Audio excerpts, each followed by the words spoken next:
Hello everyone. आज हम लोगों ने जो पिछली क्लास की थी उसी को आगे कंटिन्यू करते हैं बच्चों। आज है हमारा जीएसटी का लेक्चर नंबर 4। तो बच्चों पिछली क्लास में अगर आपको याद हो तो मैंने आपको कराया था genesis of GST in India, है ना। जेनेसिस ऑफ जीएसटी, कैसे जीएसटी का जन्म हुआ हमारे देश में और कब से इसकी बातें हो रही हैं। तो एक बारी फटाफट पहले क्विक रिवीजन करते हैं जो हम लोगों ने पुराना किया, उसके बाद आगे बढ़ते हैं। ठीक है जी। तो सबसे पहले बता दो पहले हम लोगों ने क्या किया। जेनेसिस ऑफ जीएसटी के अंदर सबसे पहले हमें पता है कि प्राइम मिनिस्टर ने कमेटी बनाने का इरादा किया 2000 के अंदर, ईयर 2000 में, कि हम लोग जीएसटी के लिए कोई कमेटी बनाते हैं जो जीएसटी के बारे में बताएगी कि हमें जीएसटी लेके आना चाहिए या नहीं आना चाहिए। फिर 2004 में 2003 में इनफैक्ट केलकर टास्क फोर्स बनाया गया जो विजय केलकर के चेयरमैनशिप के अंदर था और उनको बोला गया कि जीएसटी के बारे में बताओ। और 2004 में उन्होंने स्ट्रांगली रिकमेंड किया कि जीएसटी इंडिया में आना चाहिए, है ना। 2006-07 के बजट में पी चिदम्बरम जी ने अनाउंस किया कि 1/4/2010 से हम लोग जीएसटी लेके आ जाएंगे अपने देश के अंदर। 2014 में जीएसटी ने फिर से मोमेंटम पकड़ा, जीएसटी की बातें होनी स्टार्ट हुई और 19 दिसंबर 2014 को यूनियन गवर्नमेंट ने बिल रखा, GST constitution amendment bill parliament के अंदर। और फिर 19 दिसंबर 2014 के बाद 6 मई 2015 को लोकसभा ने बिल पास किया। फिर इसके बाद 3 अगस्त 2016 को राज्यसभा ने पास किया। 8 सितंबर 2016 को प्रेसिडेंट ने सिग्नेचर दे दिए। 27 मार्च 2017 को 4 बिल्स पार्लियामेंट में रखे गए। Central goods and service tax bill 2017, union territory goods and service tax bill 2017, integrated goods and service tax bill 2017 और goods and service tax compensation to states bill 2017। इसके बाद 29 मार्च 2017 को लोकसभा ने दोनों बिल्स, लोकसभा ने और राज्यसभा ने चारों बिल्स पास कर दिए और 12 अप्रैल 2017 को प्रेसिडेंट ने सिग्नेचर दिए। 1 जुलाई 17 से जीएसटी लॉन्च कर दिया गया all over India accept Jammu and Kashmir और 8 जुलाई 2017 से जम्मू एंड कश्मीर में भी जीएसटी लागू कर दिया गया। हमने पढ़ा था कि कौन सी वो 6 स्टेट्स हैं जो सबसे पहले हमारे देश में जीएसटी लगा रही थी। छत्तीसगढ़, तेलंगाना, बिहार, पंजाब, गोवा, राजस्थान। ठीक है, ये 6 स्टेट्स जो हैं आपको याद रखनी है। इसके बाद जो सबसे पहले कंट्री कौन सी कंट्री थी जिसने सबसे पहले जीएसटी लेके आए थे, और वो था फ्रांस और 1954 में वो लेके आए थे। तो ये बातें आपको पता होनी चाहिए।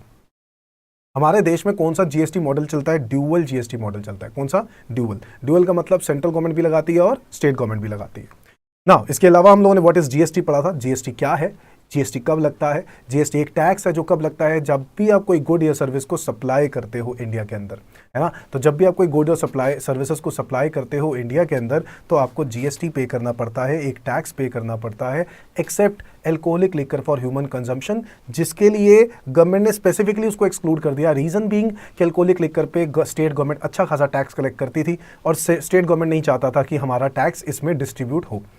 जीएसटी के फीचर्स क्या है? जीएसटी एक वैल्यू एडेड टैक्स है, जीएसटी एक डेस्टिनेशन बेस्ड कंजम्पशन टैक्स है, जीएसटी में continuous chain of tax credits मिलता रहता है, जीएसटी में बर्डन फाइनली और इज ऑन कंज्यूमर, जीएसटी में कैस्केडिंग इफेक्ट नहीं होती है, GST brings uniform rate of tax all over India एक जैसा रेट ऑफ टैक्स होता है। तो ये कुछ बातें हैं जो आपको याद रखनी है बच्चों। Deficiencies in value added system, यानी पुराने वैल्यू एडेड टैक्सेशन सिस्टम में क्या ऐसी कमियां थी जिन कमियों को खत्म करके जीएसटी साबित करता है कि जीएसटी अच्छा लॉ है। पहला, सबसे पहले पुराने लॉ में non inclusion of various local levies, luxury tax, betting tax, purchase tax, कोई प्रोडक्ट पर एक जैसे टैक्सेस लगते, परचेज टैक्स भी लगा दिया, बेटिंग। अब कोई प्रोडक्ट पे अगर वो टैक्स लगा दिया उसका कोई गवर्नमेंट क्रेडिट नहीं देता था, जिसकी वजह से वो कॉस्ट बन जाती थी और आगे वो जब बेचा जाता था तो उसके ऊपर भी वैट लगा दिया जाता था। यानी मतलब जब जब वो सेल होगा उसके ऊपर वैट लगा रहे हैं, उन टैक्सेस के ऊपर भी वैट लगा रहे हैं, तो फिर टैक्स ऑन टैक्स तो लग ही रहा है बच्चों। तो इसी रीजन से पुराना लॉ बेकार था। Number 2, cascading effect of taxes. Cascading होती थी पहले भी नॉन वैटेबल सीएसटी की वजह से। मैंने आपको बताया था सीएसटी में सेंट्रल सेल्स टैक्स वाला जो टैक्स होता था वो हम उस स्टेट को देते थे जिस स्टेट से मूवमेंट स्टार्ट हुई है। अब अगर मैं उस स्टेट को दूंगा, मैं यहां बैठकर ये कह रहा हूं कि मुझे इस स्टेट से क्रेडिट चाहिए, तो ये स्टेट क्रेडिट क्यों देगी?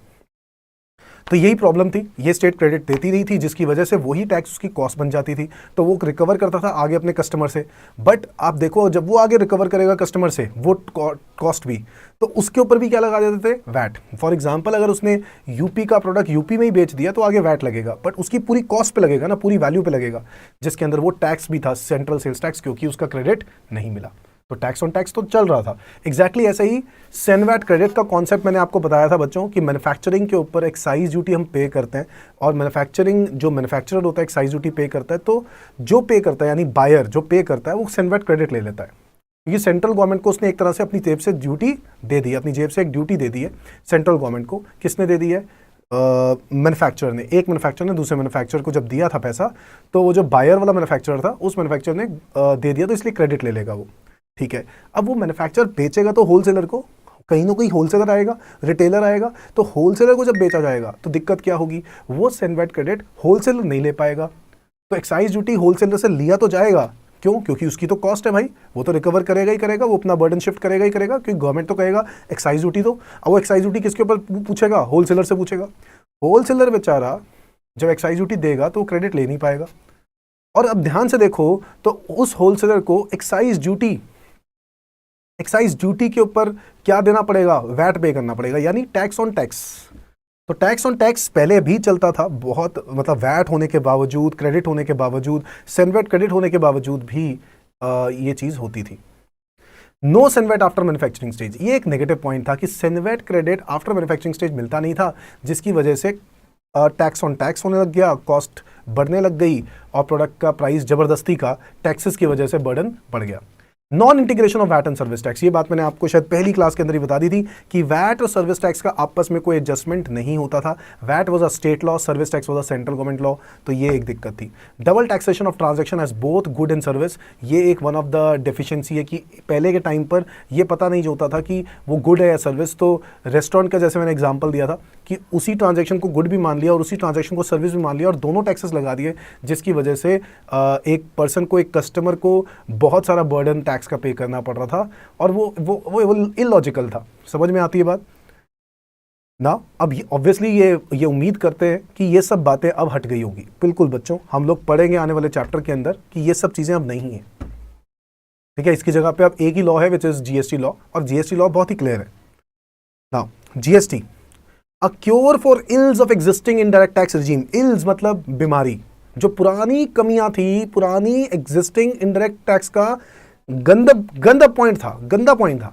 ठीक है, मैं ये कहूंगा उस गंदे पॉइंट को इन्होंने स्वच्छ कर दिया जीएसटी से। समझ में आ गई? A comprehensive tax structure covering both goods and services, that is goods and services tax, addresses the above mentioned problems. जितनी भी प्रॉब्लम्स हम ऊपर पढ़ रहे हैं वो सारी प्रॉब्लम्स को यहां पे एड्रेस करा जाता है।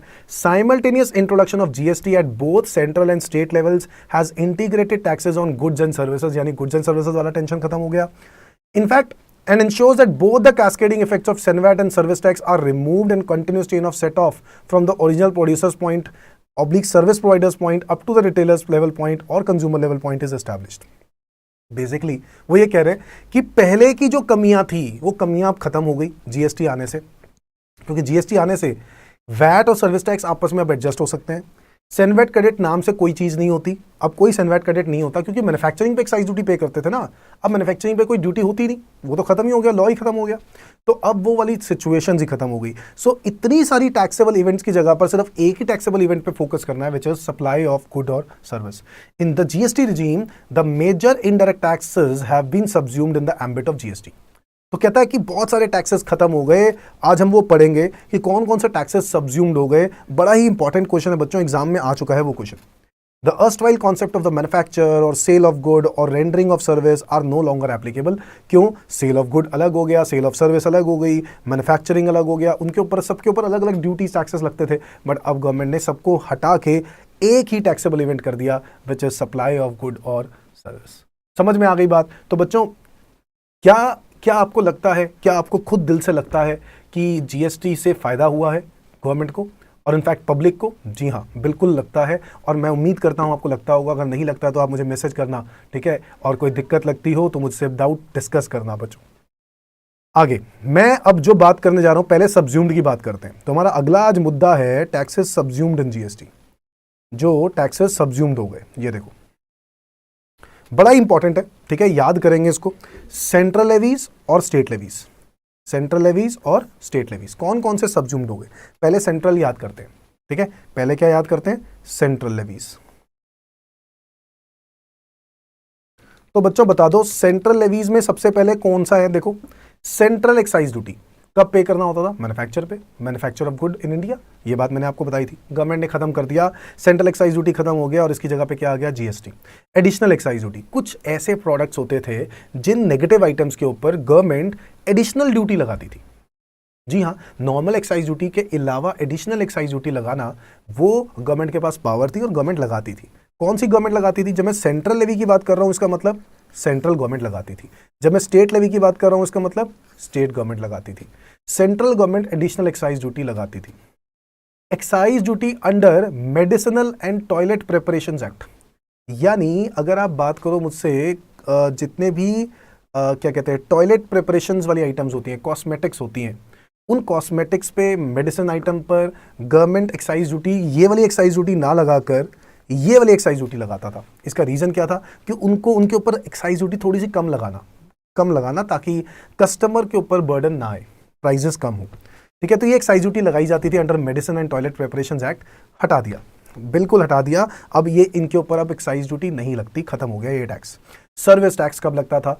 सर्विसेज प्रोवाइड करने पर आप सर्विस टैक्स पे करते थे। ठीक है, इनफैक्ट कोई भी तरह की सर्विस होती थी उस पर सर्विस टैक्स लगता था, बट गवर्नमेंट ने अब वो सर्विस टैक्स भी डिलीट कर दिया। हम बात कर रहे हैं सेंट्रल लेवीज की, अभी हम स्टेट लेवीज की बात नहीं कर रहे हैं, सर्विस टैक्स। ठीक है जी। फिर आता है सीवीडी। सीवीडी की फुल फॉर्म होती है काउंटर वेलिंग ड्यूटी। बच्चों होता क्या था, जब मैं गुड्स को मैन्युफैक्चर करता था, गुड्स को इंपोर्ट करता था, मान लो मैं यूएसए से गुड्स को इंपोर्ट कर रहा हूं इंडिया में। अब इस इंपोर्ट पर एक इंपोर्टर को कितने तरह की ड्यूटीज देनी पड़ती हैं?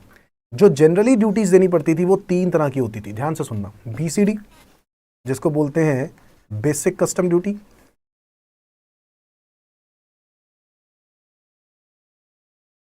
सीवीडी, जिसको बोलते हैं काउंटर वेलिंग ड्यूटी, और स्पेशल सीवीडी, जिसको बोलते हैं, या फिर हम बोल सकते हैं स्पेशल काउंटर वेलिंग ड्यूटी, या फिर बोल सकते हैं स्पेशल एडिशनल ड्यूटी।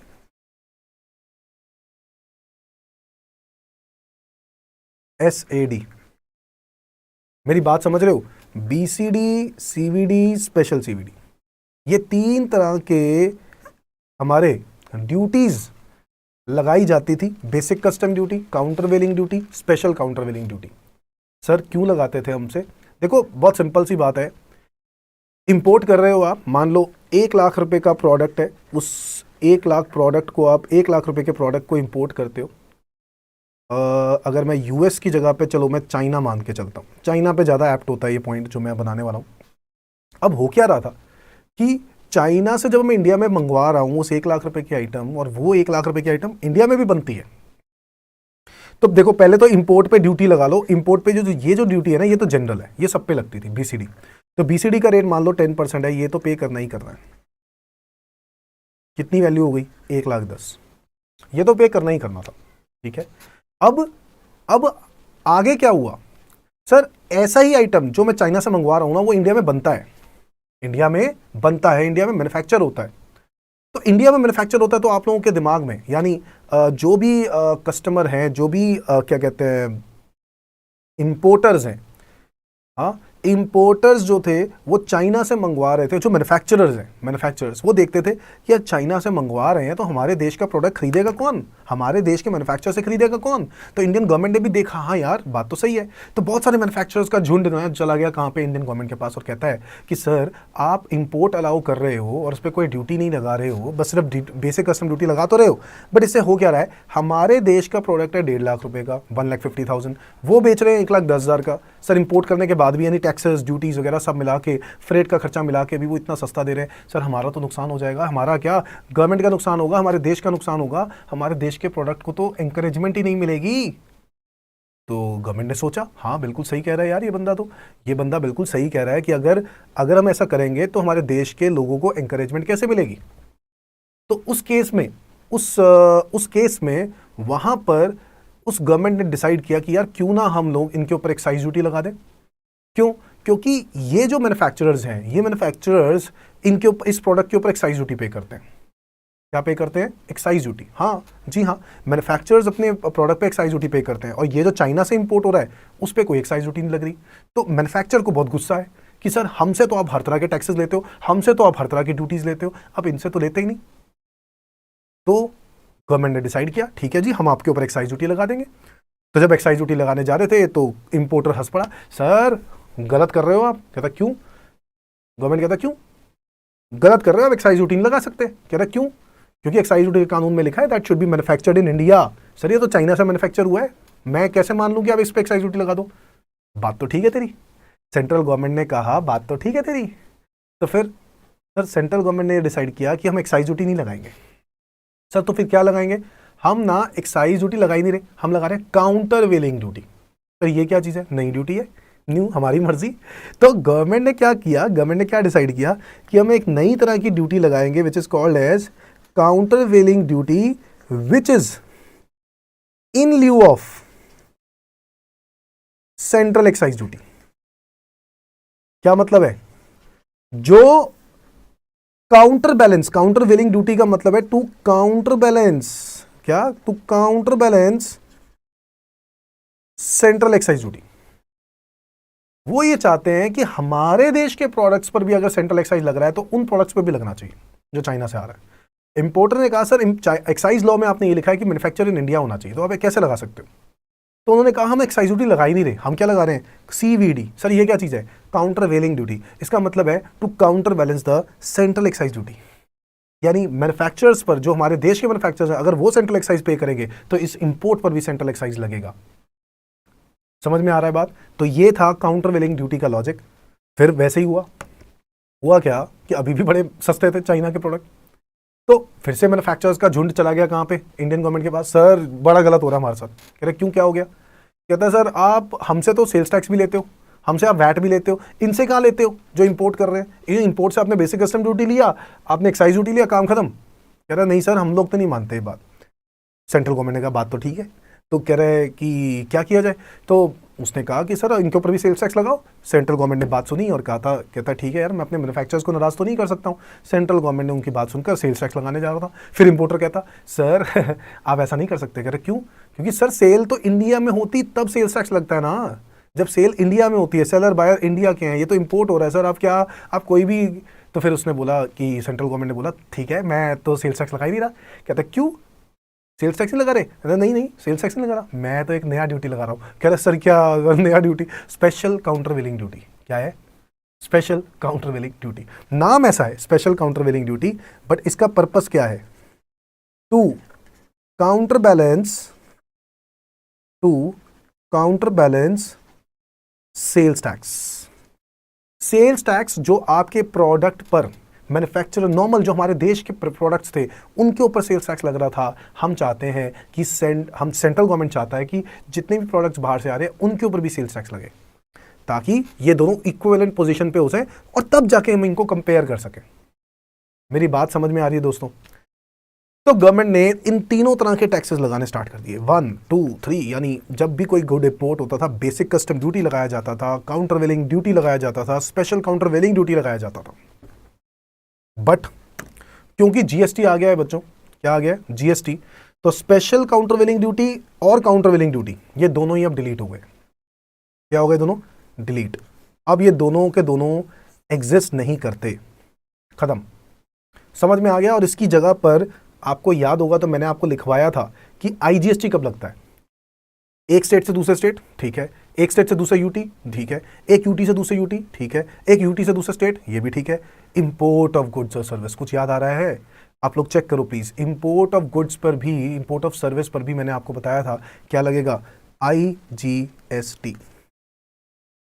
यानी जहां पर हम लोग सीवीडी स्पेशल सीवीडी पे करते थे, अब इनकी जगह पे आईजीएसटी पे करना है, यानी जीएसटी लगेगा, सीवीडी स्पेशल सीवीडी नहीं लगेगा। चलो क्लियर हो गया सर, ठीक है। सेंट्रल सेल्स टैक्स सब्ज्यूम्ड हो गया बच्चों। सेंट्रल सेल्स टैक्स कब लगता था? जब हम इंटर स्टेट सेल करते थे एक स्टेट से दूसरे स्टेट में। याद आ रहा है? सेंट्रल गवर्नमेंट का लेवी था ना वो, हाँ कलेक्शन स्टेट गवर्नमेंट करता था बट लगाता तो सेंट्रल गवर्नमेंट था, वो भी खत्म हो गया।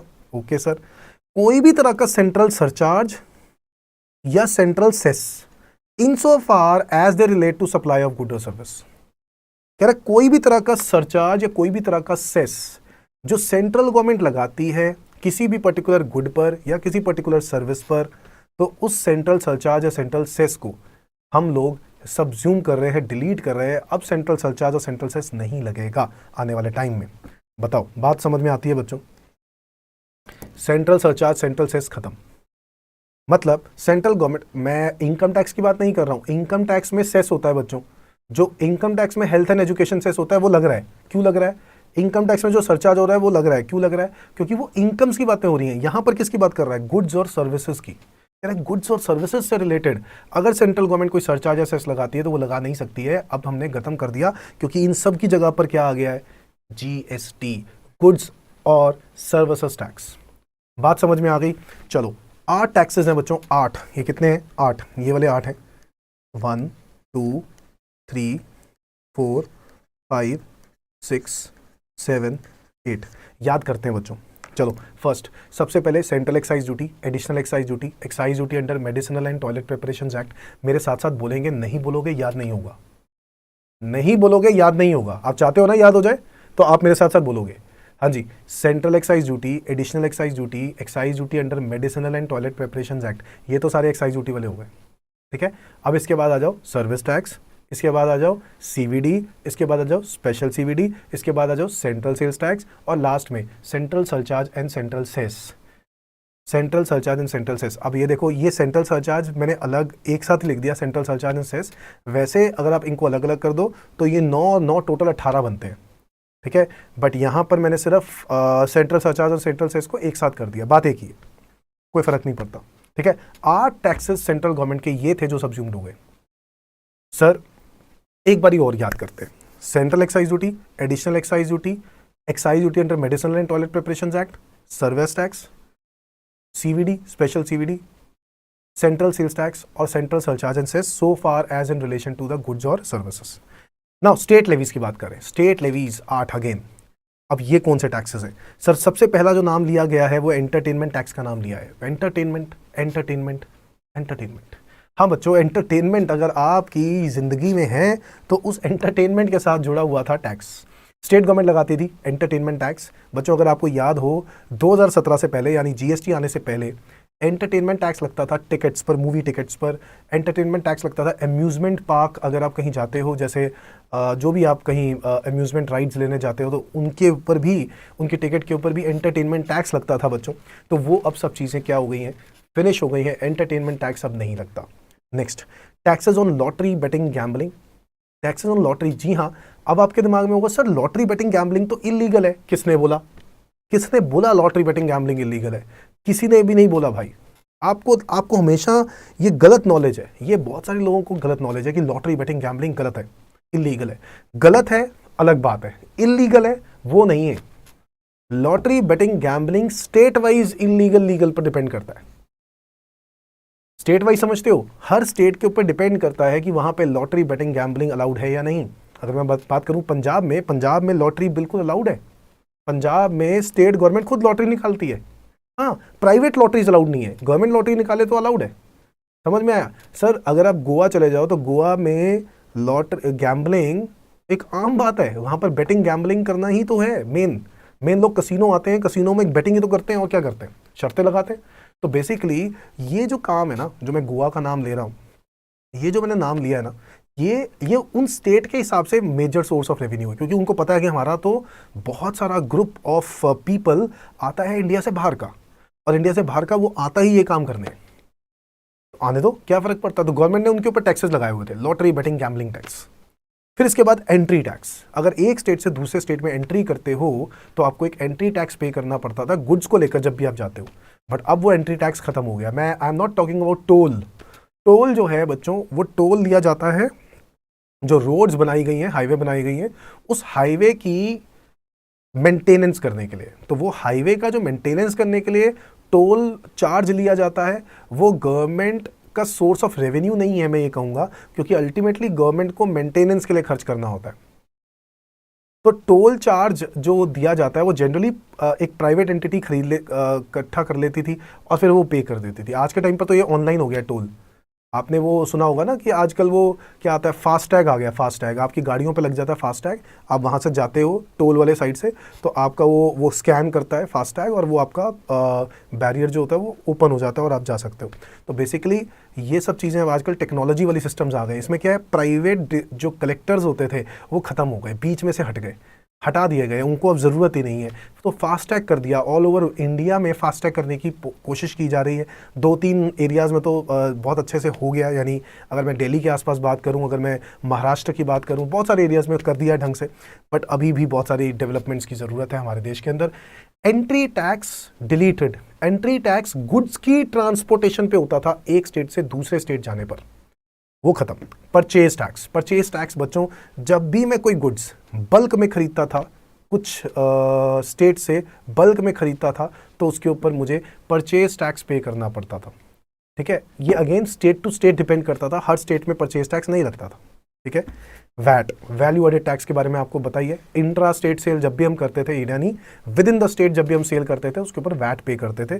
वैट अब खत्म हो चुका है, वैट का लॉ फिनिश। इसके बाद आ जाता है लग्जरी टैक्स। कुछ लग्जरियस आइटम्स, अच्छा मैंने आपको बताया हुआ है वैट फिलहाल जिंदा है तो किस पर, एल्कोहलिक लिकर पे और पेट्रोलियम आइटम्स पे। अब ये बातें मैंने आपको बहुत पहले क्लास में करा दी थी ना, बट मैं आपको दिखा देता हूँ, ये मैंने यहाँ पर लिखी भी हुई है, ये देखो, ये बातें मैंने यहाँ पे लिखी भी हुई हैं, तो चिंता करने की ज़रूरत नहीं है। ये लिखी हुई हैं,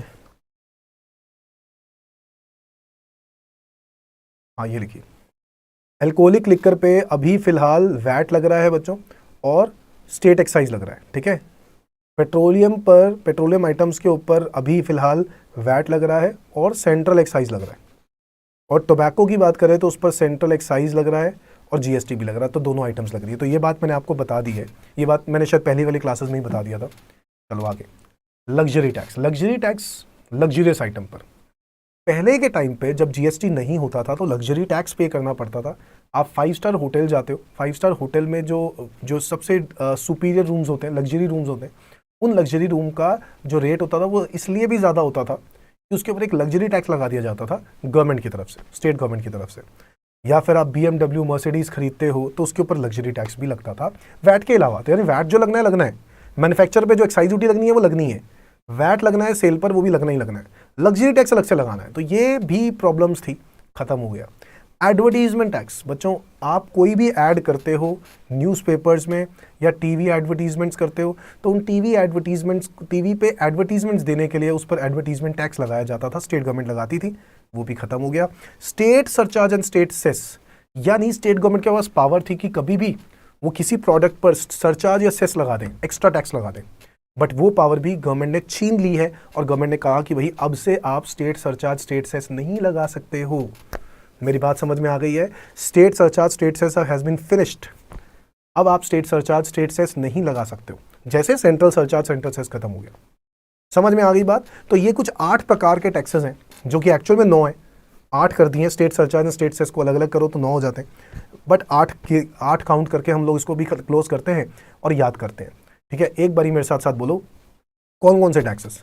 entertainment tax, lottery betting gambling tax, purchase tax, entry tax, VAT, इसके अलावा एडवर्टीजमेंट टैक्स, इसके बाद एक आपका रह गया state surcharge and state cess, और क्या रह गया? Luxury tax. ठीक है, फिर से स्टेट टैक्सेस याद करते हैं। सबसे पहले purchase tax, lottery betting gambling tax, advertisement tax, state surcharge and state cess, entry tax, luxury tax, इसके अलावा मेरे ख्याल से सारे हो गए, परचेज टैक्स, बस मेरे ख्याल से ये रहता था। तो 8 टैक्सेस आपको ये याद करने हैं स्टेट के, और 8 टैक्सेस याद करने हैं सेंट्रल के। ठीक है, आप जब जब इस क्लासेस के अंदर आगे बढ़ते जा रहे हो ना, this not like income tax कि आपको क्वेश्चंस प्रैक्टिकल करने हैं, सीधा थ्योरी करनी है। थ्योरी में मैं चाहता हूं कि आप लोग साथ साथ थ्योरी याद भी करें। ठीक है, याद रहेगा बच्चों, आप लोग साथ साथ याद कर लेना, ज़्यादा टाइम नहीं लगाना है बच्चों। ठीक है, नाउ तो आज अगला टॉपिक है बेटा, 4-4 नंबर के एग्जाम में आ चुका है, सेंट्रल लेवीज के बारे में पूछ चुका है इंस्टीट्यूट सी। और अगर आप बात करो स्टेट लेवल, तो स्टेट टैक्सेस के बारे में भी इंस्टीट्यूट पूछ चुका है। तो इसीलिए आपको पता होना चाहिए एमसीक्यूज के पॉइंट ऑफ व्यू से भी बड़ा इंपॉर्टेंट टॉपिक है। आगे आ जाते हैं, framework of GST as introduce in India. ना फ्रेमवर्क क्या है, हमारे देश में जीएसटी को इंट्रोड्यूस किया गया, उसका क्या कॉन्सेप्ट, कुछ फीचर्स बता दो सर। हमारे देश में कुछ जीएसटी के फीचर्स कुछ इस तरीके के हैं, जैसे हम लोगों ने फीचर्स कुछ तो डिस्कस कर ही लिए थे ना। Framework of GST as introduce in India, dual GST, हमारे देश में ड्यूअल जीएसटी चलता है। ड्यूअल का मतलब सेंट्रल गवर्नमेंट भी और स्टेट गवर्नमेंट भी दोनों ही टैक्स लगा रही है। तो जब भी गुड या सर्विस को बेचा जाएगा उस पर सीजीएसटी और एसजीएसटी दोनों लगाया जाएगा। और अगर आईजीएसटी लगाया जाएगा बच्चों, तो IGST is a combination of CGST and SGST. So India has adopted a dual GST model in the view of federal structure of the country. Consequently, center and states simultaneously levy GST on taxable supply of goods or services or both, which takes place within the state or UT. तो बच्चों central और state दोनों लगाते हैं जब भी with in the state या with in the UT बिकता है। तो बच्चों मैंने आपको बताया भी था, विद इन स्टेट बिकेगा तो क्या लगेगा, CGST and SGST. With in UT बिकेगा तो क्या लगेगा, सीजीएसटी एंड यूटी जीएसटी, है ना। और अगर इंटर स्टेट बिकेगा तो क्या लगेगा, आईजीएसटी। Is that clear? तो मैंने ये बातें आपको पहले भी क्लियर की थी कि सीजीएसटी एसजीएसटी कब, अच्छा एसजीएसटी उन यूटीज में भी लगता है, विद इन दैट उन यूटीज जो यूटीज में स्टेट लेजिस्लेचर होते हैं। स्टेट लेजिस्लेचर बेटा साथ साथ कोशिश करनी है, जो मैंने आपको पहले क्लासेस में बताया था, याद करने की कोशिश करनी है कि हाँ याद आ रहा है, हाँ सर अब बताया था।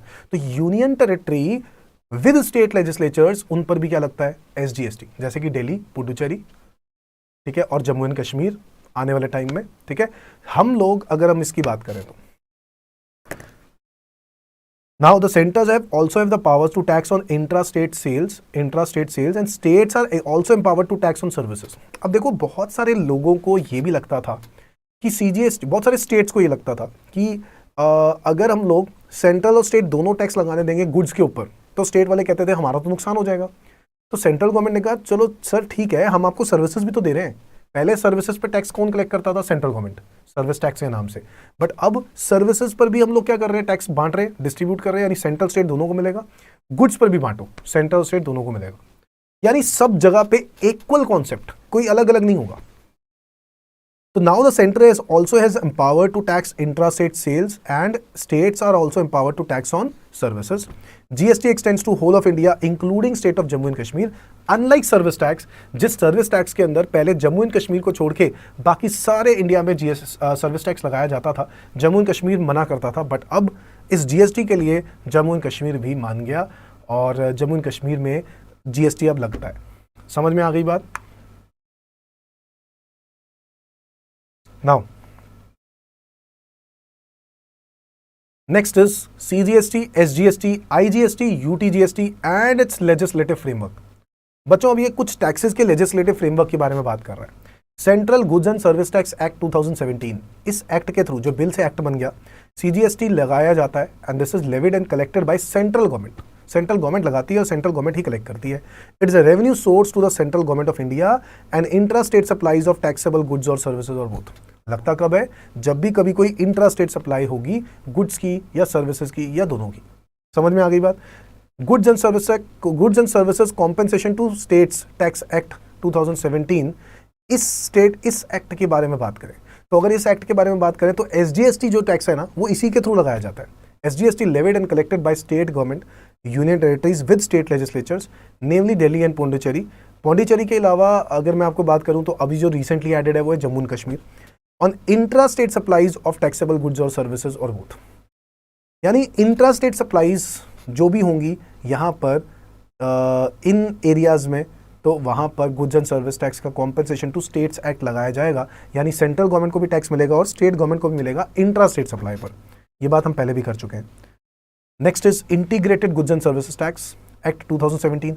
IGST is levied and collected by central government on inter-state supply of taxable goods और सर्विसेज और बोथ। ठीक है, बिल्कुल सही बात है। और IGST फाइनली डिस्ट्रीब्यूट कर दिया जाता है सेंटर और स्टेट दोनों को इक्वली। याद रखना है IGST जो लगता है वो कब लगता है, एक स्टेट से दूसरे स्टेट में बेचें तब लगता है, एक स्टेट से दूसरे यूटी में बेचें तब लगता है, एक यूटी से दूसरे यूटी में बेचें तब लगता है, एक यूटी से दूसरे स्टेट में बेचें तब लगता है, और इंपोर्ट ऑफ गुड्स और सर्विसेज, इनके ऊपर भी integrated goods and services tax लगता है, IGST। लास्ट हम लोग जो बात कर रहे हैं वो है UTGST act 2017 and UTGST is levied and collected by union territories without state legislatures, जिसमें हम लोग 5 स्टेट लेजिस्लेचर्स पढ़ते हैं। विदाउट स्टेट लेजिस्लेचर 5 वाले यूटीज होते हैं, अंडमान एंड निकोबार, लक्षद्वीप, दादर एंड नगर हवेली, चंडीगढ़ और एक रह गया दमन एंड दीव। तो ये 5 जो हैं ये विदाउट स्टेट लेजिस्लेचर है। इसी में एक ऐड हुआ है लद्दाख, ठीक है। तो अगर मैं टोटल देखा जाए तो 6 हो गए हैं अब। हाँ, ये पहले जो लिखे हुए हैं 6 हो गए हैं, आप लोग लिख सकते हो। मैंने एक्चुअल में क्या है कि मैंने देखा आपके स्टडी मटेरियल्स में कोई चेंजेस नहीं किए गए हैं इससे रिगार्डिंग, तो मैंने वेट करी है कि जब तक स्टडी मैट में कोई चेंजेस ना करें, हम भी ना करें तो ज़्यादा बेटर रहेगा, ठीक है जी। और बट हाँ, अभी याद करने के लिए आपको पता ज़रूर होना चाहिए कि लद्दाख भी इसी कैटेगरी के अंदर आता है। आगे, though there are multiple SGST legislations, the basic feature of the law such as chargeability, definition of taxable event and taxable person, classification and valuation of goods or services, procedures for collection, levy of tax and like are uniform in all the SGST legislations as far as feasible. This is necessary to preserve the importance of dual GST. 4 तरह के GST laws जो पड़े, एक तो हो गया central goods and service tax bill 2017, एक हो गया union territory goods and service tax bill 2017, एक हो गया integrated goods and service tax bill 2017 और एक हो गया goods and service tax compensation to states bill 2017। ये चारों बिल्स के बारे में यहाँ पर बात की गई है इस पर्टिकुलर फीचर के अंदर, ठीक है। और कौन सा टैक्स कौन लगाता है इसके बारे में बात की गई है। नाउ बेटा, अब आपके दिमाग में अगर आ रहा है कि ये पूरा क्वेश्चन एक आ सकता है framework of GST introduce in India, नहीं, ये इंडिविजुअल क्वेश्चन है। GST लेजिस्लेटिव फ्रेमवर्क के ऊपर क्वेश्चन पूछा जा सकता है, ड्यूअल GST पे पूछा जा सकता है। Number 3, GST destination based tax क्यों है? मैंने आपको बताया था डेस्टिनेशन बेस्ड का मतलब होता है जहां पर कंज्यूम हो रहा है, जहां पर गुड या सर्विस कंज्यूम हो रही है उस पर्टिकुलर स्टेट को टैक्स मिलेगा। ये बात हम लोगों ने समझी थी, है ना। GST is a destination based tax means GST is collected by state where the goods are consumed. Consumer is the final destination. For example, if the goods are sold from Delhi to Haryana and afterwards Haryana to UP, then the GST of state part will finally goes up to UP state. बिल्कुल simple सी बात है। Central government को तो आधा मिलना ही है बच्चों, but अगर मैं कह रहा हूं कि फाइनली गुड कंज्यूम यूपी में हुआ है तो यूपी वाली स्टेट को ही जो आधा कलेक्शन स्टेट का मिलना था वो स्टेट को, वो यूपी स्टेट को मिलेगा। समझ में आ गई बात। Now, classification of goods and services.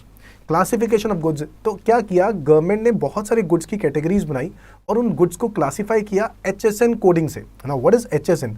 Harmonise system of nomenclature. याद रखना है ये word HSN, harmonise system of nomenclature.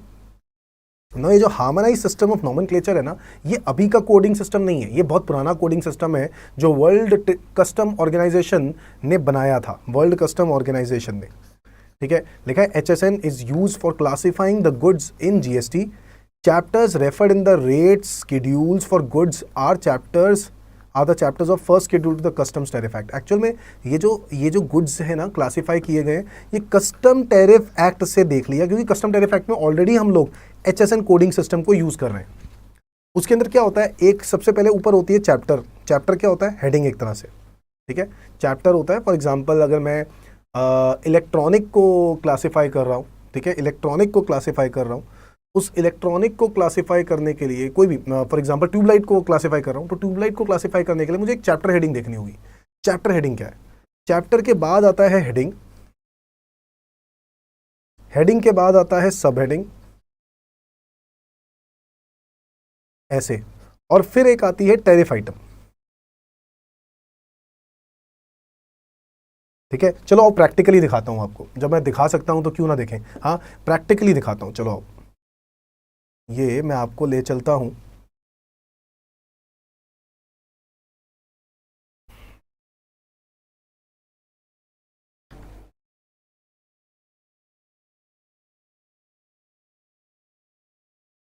ये देखो,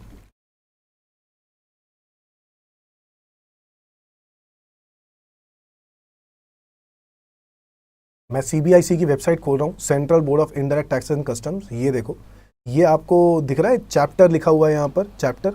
ये देखो, इस तरीके से गुड्स को क्लासिफाई किया जाता है। 02 चैप्टर का नाम है, 0202, 0203, 0204, 0205, 0206, ये सब 02 में आते हैं। फिर ऐसे 03 है, फिर ऐसे 04 है, फिर ऐसे 05 है, आगे 06 है। समझ रहे हो? ये जो 02 के बाद जो ये जो डिजिट्स हैं, ये जो 02 है, एक तो ये हो गया 02, फिर इसके बाद 02 जो आया हुआ है, ये है हेडिंग, ये है चैप्टर 02, ये 02, उसके बाद 02 के बाद फिर से 02 जो डाला है वो हेडिंग है। हेडिंग के बाद आगे आती है सब हेडिंग और टेरिफ आइटम, अगर कुछ है तो उसकी सब हेडिंग्स अगर हैं तो, ठीक है। जैसे इस 0202 में क्या लिखा है, all goods other than fresh और chilled and put up into a unit container, उनका जीएसटी का रेट दिया हुआ है 2.5% सीजीएसटी, 2.5% एसजीएसटी, और अगर आईजीएसटी चलेगा तो 5%। IGST is a combination of CGST SGST, तो जब भी अगर मैं 2.5 बात कर रहा हूं तो मतलब आईजीएसटी डबल ही होगा उसका, ठीक है। तो इस तरीके से उनको क्या किया, प्रोडक्ट्स को, सारे के प्रोडक्ट्स इसके अंदर डाल दिए कि ये प्रोडक्ट्स इसके अंदर आते हैं। ऐसे ही सारे प्रोडक्ट्स आपको अलग अलग चैप्टर वाइज दिखेंगे। ये जो 4 डिजिट्स बनाई गई है ना, पहले 2 डिजिट्स आर चैप्टर, दूसरे डिजिट्स आर हेडिंग, बाकी के 2 डिजिट्स इज हेडिंग। ये आपको सीबीआईसी की वेबसाइट पे मिल जाएगा बच्चों, अगर आप फर्दर देखना चाहो। ये देखो सबके 2.5% के जीएसटी के रेट हैं, ये दिख रहे हैं, ठीक है। कुछ गुड्स ऐसे भी है जिनके आगे जीएसटी के रेट चेंज हो जाएंगे। देखो अभी आपको कुछ गुड्स के जीएसटी के रेट डिफरेंट दिखेंगे, ये देखो 6 और 6, 12, हाँ। फिर कुछ गुड्स हैं ऐसे भी हैं जिनके जीएसटी के रेट डिफरेंट होंगे, 9 एंड 9, 18। अब कुछ गुड्स आएंगे जिसमें 12 और 12, 24 भी होगा।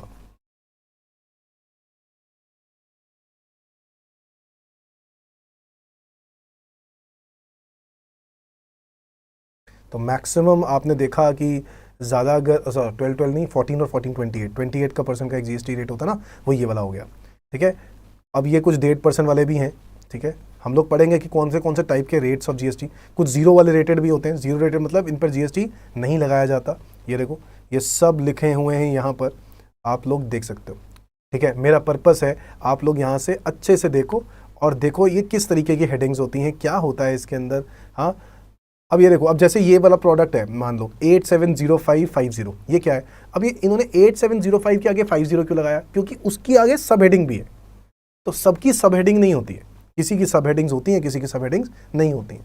तो कुछ प्रोडक्ट है, अब जैसे ये है, अब ये पूरा हेडिंग सब हेडिंग और लास्ट में क्या लिखा है, टैरिफ आइटम 24039940, क्या नाम लिखा है, स्नफ 24039950, 240399, 8 डिजिट कोडिंग सिस्टम है, 8 digit HSN, 8 digit coding system, ठीक है।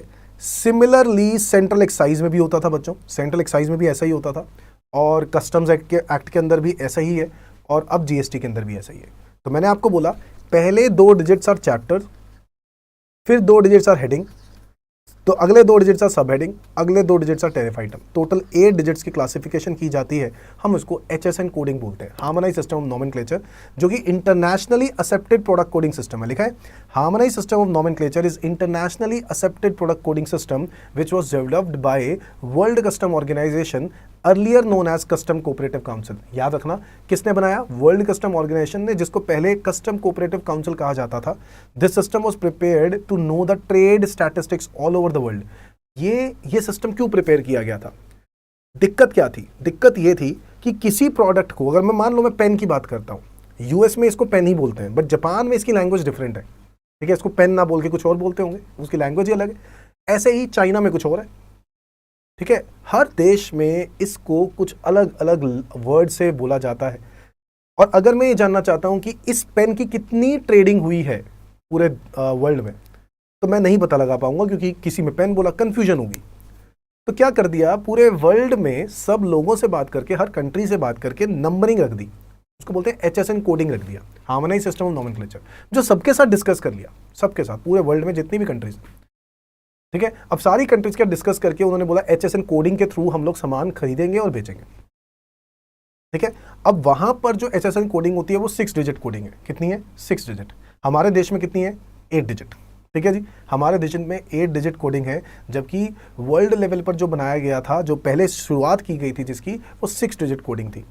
Harmonised system nomenclature is internationally accepted product coding system which was developed by world custom organisation, जिसको पहले कस्टम कोऑपरेटिव काउंसिल कहा जाता था। This system was prepared to know the trade statistics all over the world. Services को classify कैसे किया जाएगा? तो ये तो हो गया गुड्स को क्लासिफाई। सर्विसेज को क्लासिफाई कैसे किया जाए? सर्विसेज को क्लासिफाई करने के लिए उन्होंने एक अलग अलग, क्योंकि सर्विसेज के लिए आज तक क्लासिफिकेशन नहीं की गई थी, बट सर्विसेज को क्लासिफाई उन्होंने अलग तरीके से किया। एक न्यू स्कीम निकाली क्लासिफिकेशन ऑफ सर्विस की। मैं आपको वो भी दिखा देता हूँ, आ जाओ, मैं आपको वो भी दिखा देता हूँ। थोड़ा सा इंटरेस्ट बन जाता है, आपका भी मन करता है हाँ यार ये भी चीज़ दिखाओ सर हमें। जीएसटी, HSN, या मैं कहता हूँ सर्विस कोड्स।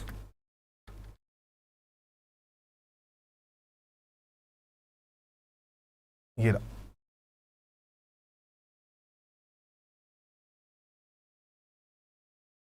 CBIC की वेबसाइट पे आपको ये मिल जाएगा बच्चों। ये है सर्विस की कोडिंग्स, आप देख रहे हो, ये सर्विसेज की कोडिंग्स है। सबसे पहले आपको दिख रहा है सेक्शन, पहले क्या लिखा है हेडिंग्स में, क्या लिखा है इन्होंने सेक्शन, सेक्शन का नाम क्या लिखा है कंस्ट्रक्शन सर्विस। फिर इसके बाद नीचे क्या लिखी है हेडिंग, हेडिंग नंबर क्या है 9954। उसके बाद उसकी ग्रुपिंग की गई है 995411, जिसका नाम है construction service of single dwelling और मल्टी ड्वेलिंग और मल्टी स्टोरेज रेजिडेंशियल बिल्डिंग। फिर 9954 यह तक तो सेम रहेगा, 99541, उसके बाद 2 आ गया construction service of other residential building. आप मेरी बात समझ रहे हो, ये उन्होंने सेक्शन बना दिया कंस्ट्रक्शन सर्विस का। सेक्शन 5 कंस्ट्रक्शन सर्विस का बना दिया, सारे कंस्ट्रक्शन वाले होंगे, सारे कंस्ट्रक्शन वाले होंगे। नेक्स्ट सेक्शन बना दिया सेक्शन 6, ठीक है, जिसके अंदर डिस्ट्रीब्यूशन ट्रेड सर्विसेज बना दिया। अब ये HSN कोडिंग जैसा नहीं है, इसका डिफरेंट कॉन्सेप्ट है, ये डिफरेंट तरीके से चल रहा है, इसलिए इसको बोला जाता है न्यू स्कीम, इसको बोला जाता है new scheme of classification of service. ये आज तक ऐसा ही चलता हुआ आ रहा है। अब सर्विसेज के लिए, तो सर्विसेज के लिए अगर मैं देख रहा हूँ accommodation, food, beverage service, transportation service, gas, electricity distribution service, तो वो ये आपको यहाँ मिलेंगी, इसके अंदर सारी मिलेंगी। ऐसे ही सेक्शन नंबर 7 है financial and related services. Section number 8 है, सेक्शन नंबर 7 में फाइनेंशियल एंड रिलेटेड सर्विसेज में समझ गए, आपके रियल एस्टेट, रेंटल, लीजिंग, ये सब चीज़ें इसी के अंदर आएंगी, ठीक है, फाइनेंशियल, लीजिंग, बैंकिंग वाली सर्विसेज। फिर आ जाती है बिजनेस एंड प्रोडक्शन सर्विस, ये आ गया research, experimental, interdisciplinary research services, legal and accounting service भी इसी के अंदर आता है बच्चों, बिजनेस सेक्शन नंबर 8 में। यानी जो आप लोगों ने आगे सर्विसेज देनी है, अकाउंटिंग, ऑडिटिंग, बुक कीपिंग, ये सब इसी के अंदर आता है, टैक्स कंसल्टेंसी, सब इसी के अंदर आता है। फिर इसके बाद सेक्शन नंबर 9 होगा, ये रहा community social and personal services and other miscellaneous services, ठीक है, कम्युनिटी से रिलेटेड सर्विसेज इसके अंदर डाली गई, जहां पर 99 करके डाला गया। और हमारी एजुकेशन बच्चों 9992 एजुकेशन, कोचिंग की जो सर्विसेज हैं वो भी इसी के अंदर आती हैं। एजुकेशन सर्विसेज, ट्रेनिंग सर्विसेज, सब इसी के अंदर आता है। ये देखो, इज दैट क्लियर? तो आपको कोडिंग, आपको प्रोडक्ट, आपको उसकी हेडिंग याद रखनी है, 9992 याद रखना है कोचिंग के लिए, एजुकेशन सर्विसेज, ठीक है जी। चलो बंद कर देता हूं अब इसको। नाउ समझ में आया बच्चों? Scheme of services, scheme of services, scheme of new scheme of classification of service has been devised wherein the services of various descriptions have been classified under various sections. पहले सेक्शंस आप लोगों ने देखे, उसके बाद हेडिंग्स हैं, उसके बाद ग्रुप्स हैं। Each group consist of various service codes, सबके अलग अलग सर्विस कोड्स हैं। सर्विस कोड्स देखा आपने, तो 9992 ये कोड्स हैं। हाँ, इसी कोड को हम लोग टैरिफ आइटम कहते हैं, और उसके ऊपर GST कितना लगेगा उसके राइट हैंड साइड पे लिखा होता है, ठीक है। तो ये है harmonised system of nomenclature is for goods, service codes is for services. समझ में आ गई बात? Service codes.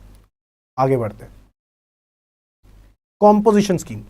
तो बच्चों GST की जब हम बात करते हैं तो हम लोगों को ये बात समझनी है कि GST के अंदर और ऐसा क्या है जो हमारे देश के अंदर है। हमारे देश के अंदर कॉम्पोजिशन स्कीम भी लेके आए। ये कॉम्पोजिशन स्कीम क्या है सर? कॉम्पोजिशन स्कीम में गवर्नमेंट ने कहा कि जो छोटे बिजनेसमैन हैं, जो छोटे लेवल पे काम कर रहे हैं, जिनका कम काम है, उनको इतनी कंप्लायंस का काम करना क्यों पड़े? हर महीने के महीने रिटर्न्स भरेंगे, हर महीने के महीने GST की पेमेंट्स करेंगे, बहुत मुश्किल है इन लोगों के लिए। तो उन्होंने क्या किया, कुछ लोगों को कॉम्पोजिशन डीलर बना दिया। कॉम्पोजिशन डीलर, कहा कि आप लोग बेनिफिट उठाओ कॉम्पोजिशन स्कीम का, और आप यहाँ पर रजिस्ट्रेशन तो आपकी हो गई, बट अब आपको हर महीने की जगह पर हर क्वार्टरली पेमेंट्स करनी होगी। उसने कहा ठीक है यार, महीने वाले से तो ठीक है, कंपैरेटिव कंपैरिजन देखा जाए तो क्वार्टरली आराम से मैं पे कर सकता हूँ, महीने महीने पे करूँगा तो उससे तो बेटर ही है। So in the GST regime tax CGST SGST यानी यूटीजीएसटी एसजीएसटी या यूटीजीएसटी जो भी लग रहा है for intrastate supplies and IGST for interstate supplies, ये हमें पता है, is payable by every taxable person and in this regard provisions have been prescribed in the law. However for providing relief to the small businesses, जो छोटे level पे काम कर रहे हैं, जिनकी टर्नओवर 1.5 करोड़ रुपीस तक की है, गवर्नमेंट ने उनको कॉम्पोजिशन स्कीम की फैसिलिटी दी है। Primarily manufacturers, supplier of food articles, traders etc. making interstate supplies, a simpler method of paying taxes and prescribe which is known as composition levy। पता है इस पे फिक्स रेट ऑफ जीएसटी होता है, fix, इसमें GST का rate भी fix कर दिया जाता है। जीएसटी का रेट यहाँ पर फिक्स कर दिया कि आपकी जितनी भी टर्नओवर होगी, मान लो 3 महीने की जो भी टर्नओवर होगी, मान लो है वो 20 लाख रुपए, ठीक है, तो उस 20 लाख रुपए का आपको 1% सीजीएसटी पे करना है, 1% एसजीएसटी पे करना है। समझ में आ गई बात? तो ये एक फिक्स रेट कर दिया कॉम्पोजिशन स्कीम में। कॉम्पोजिशन स्कीम में रेट जो है वो बहुत चेंज हुए हैं। पहले जब नया नया आया था तो एक 0.5 का रेट आया था, 1 का आया था और एक 2.5। अब क्या है, अब 1 एग्जिस्ट नहीं करता है, अभी रिसेंटली 0.5 और 2.5 चल रहा है। ये 0.5 क्या है, 0.5 और 0.5 इज 1, यानी टोटल 1 ही लग रहा है। समझ में आ गई बात? 2.5 और 2.5 यानी 5। अभी हम लोग बात करें ही क्यों, क्योंकि हम लोगों ने आगे आने वाली क्लासेस में जीएसटी के कॉम्पोजिशन स्कीम के रेट्स पढ़ने हैं, तो चिंता नहीं करनी। अभी हम लोग ये लिखा ना, विल डिस्कस लेटर ऑन, ये आप लोगों के लिए बच्चों। उस सर हमें बताया नहीं, कॉम्पोजिशन स्कीम का अलग चैप्टर है बच्चों, उसमें क्या पढ़ेंगे अगर मैं सब कुछ अभी बता दूंगा तो। हाँ, सिर्फ अभी इतना समझना है कि कॉम्पोजिशन स्कीम स्मॉल डीलर्स को एंकरेज करने के लिए कि उनको जीएसटी का बर्डन ना लगे, इसलिए कॉम्पोजिशन स्कीम बनाया गया। Is that clear? आगे देखते हैं। तो further for small service providers also a scheme prescribe concessional rate of tax has been formulated. तो गुड्स के लिए कॉम्पोजिशन स्कीम बनाया गया और सर्विसेज के लिए भी उन्होंने कंसेशनल रेट ऑफ टैक्स वाला स्कीम निकाला, जो कॉम्पोजिशन जैसा ही है सर्विसेज वालों के लिए। ठीक है जी, तो ये कॉम्पोजिशन स्कीम का कॉन्सेप्ट आ गया जीएसटी के अंदर, वो भी हमारे देश में कुछ डिफरेंट है। रजिस्ट्रेशन की बात करें तो हमारे देश में एवरी सप्लायर ऑफ गुड और service is required to obtain registration in state or UT from where he makes a taxable supply if his aggregate turnover exceeds the threshold limit। अगर उसकी एग्रीगेट टर्नओवर जो है threshold limit को cross कर जाए। Sir threshold limit क्या होती है? थ्रेशोल्ड लिमिट का मतलब है एक मिनिमम स्टैट्यूटरी लिमिट कि अगर वो लिमिट क्रॉस कर गया तो आपको रजिस्ट्रेशन करानी होगी, जो कि कुछ स्टेट्स के लिए 10 लाख रुपए है, कुछ स्टेट्स के लिए 20 लाख है और कुछ सिचुएशंस में 40 लाख भी है। तो इसलिए मैंने नहीं लिखा है क्योंकि हम लोगों ने इसका एक अलग चैप्टर पढ़ना है, रजिस्ट्रेशन चैप्टर, जो हमने चैप्टर नंबर 7 में डिस्कस करना है, तो मैंने इसलिए नहीं करवा रहा हूँ। रजिस्ट्रेशन चैप्टर में पढ़ेंगे बच्चों। 10 लाख भी एक लिमिट है, 20 लाख भी एक लिमिट है, 40 लाख भी एक लिमिट है। So every supplier of goods and services is required to obtain registration जब वो थ्रेशोल्ड लिमिट क्रॉस कर जाएगा। Is that clear? एग्जेम्पशंस, तो apart from providing relief to small scale businesses, composition scheme वाली रिलीफ देने के अलावा कुछ गुड्स और कुछ सर्विसेज गवर्नमेंट ने एग्जेम्प्ट कर दिए हैं। जैसे एग्जांपल दूं, अनब्रांडेड आटा, बेटा वो जो चक्की वाला आटा होता है, जो रॉ आटा होता है, मैं वो बात नहीं कर रहा, हाथी ब्रांड वाले आटे की बात नहीं कर रहा हूँ, ठीक है, मैं कंपनी आशीर्वाद आटे की बात नहीं कर रहा हूँ, कंपनी है वो, ब्रांडेड आटा है। अनब्रांडेड आटा is not leviable to GST. ऐसे ही अनब्रांडेड अनपैक्ड पनीर, अनपैक्ड दही, वो जो होता है ना, जो ये डेयरी वाले अपना ही दही और अपना पनीर भी बनाते हैं, ठीक है, और वो भी मार्केट में सेल आउट करते हैं। मतलब मदर डेयरी और अमूल का जो बिकता है, उसके अलावा जो अपना उनका प्रोडक्ट होता है, वो प्रोडक्ट भी जो मार्केट में बेच रहे हैं बच्चों, उस प्रोडक्ट की सेल पर हम बात कर रहे हैं यहाँ पर क्या कहते हैं कि उस पर जीएसटी गवर्नमेंट ने मना कर दिया। उसका रीज़न बहुत सिंपल है कि उन लोगों को compete करना है, कंपेरेबल करना है। कंपेरेबल समझते हो कि अगर ब्रांडेड आइटम है और एक लोकल आइटम है, तो उस लोकल आइटम का हमेशा ब्रांडेड आइटम से लेवल थोड़ा सा कम होना चाहिए प्राइजेस में, क्योंकि अगर ये दोनों सेम होंगे तो ब्रांडेड ही लेगा ना यार, सीधी सी बात है। इसी रीज़न से गवर्नमेंट ये चाहता था कि लोकल वालों को कुछ सपोर्ट दिया जाए, उनके ऊपर जीएसटी मत लगाओ, तो इसलिए उनके ऊपर जीएसटी नहीं लगाया। अब जीएसटी नहीं लगाया तो क्या होगा, ये थोड़ा सा सस्ता होना चाहिए कंपैरिजन टू ब्रांडेड आइटम्स। समझ में आ गई बात? Next is seamless flow of credit. ये तो मेरे ख्याल से आप लोग अब तक सब जान चुके हो कि there is a seamless flow of credit. Credit मिलता रहता है, मिलता रहता है, मिलता रहता है, क्रेडिट रुकता ही नहीं है, क्रेडिट मिलता रहेगा अनटिल कि कोई ऐसा डीलर बीच में आ जाए जो रजिस्टर्ड नहीं है। हाँ, अगर रजिस्टर्ड नहीं है तो क्रेडिट रुक जाएगा, अदरवाइज तो क्रेडिट मिलता रहेगा। समझ में आता है? Since GST is a destination based tax, consumption tax, the revenue of SGST ordinarily accrues to the consuming states। सही बात है। The interstate supplier exporting state is allowed to set off the available credits of IGST, CGST, SGST, UTGST against the IGST payable on intrastate supplies made by him। ये हमें पता है कि भाई, हमें पता है कि हम लोग किसी और स्टेट से अगर खरीदते हैं तो वो जो आईजीएसटी पे करते हैं उसका क्रेडिट ले लेते हैं, और वो क्रेडिट लेने के बाद मैं उसको, अगर मैं चाहे इंट्रा स्टेट बेच रहा हूँ चाहे मैं इंटर स्टेट बेच रहा हूँ, अगर मैं इंटर स्टेट बेच रहा हूँ तो आईजीएसटी के साथ सेट ऑफ कर दूंगा, और अगर मैं इंट्रा स्टेट बेच रहा हूँ तो सीजीएसटी एसजीएसटी को आईजीएसटी के क्रेडिट के साथ सेट ऑफ कर दूंगा। Since GST is a destination-based consumption tax, the revenue of SGST ordinarily accrues to the consuming states. The interstate supplier in exporting state is allowed to set off the available credit of IGST, CGST, SGST, UTGST in that order against the IGST payable on interstate supplies paid by him. The buyer in the importing state, जो state import कर रही, मतलब खरीद रही है, the buyer in the importing state is allowed to avail the credit of IGST paid on interstate purchase made by him. Thus, unlike the earlier scenario, इसमें अगर मैं इसको कंपेयर करूं अर्लियर वाले के साथ, तो अर्लियर क्या होता था? अर्लियर क्या कॉन्सेप्ट होता था? अर्लियर होता था सीएसटी। तो अगर मैंने सीएसटी पे किया, सीएसटी पेड ऑन परचेज,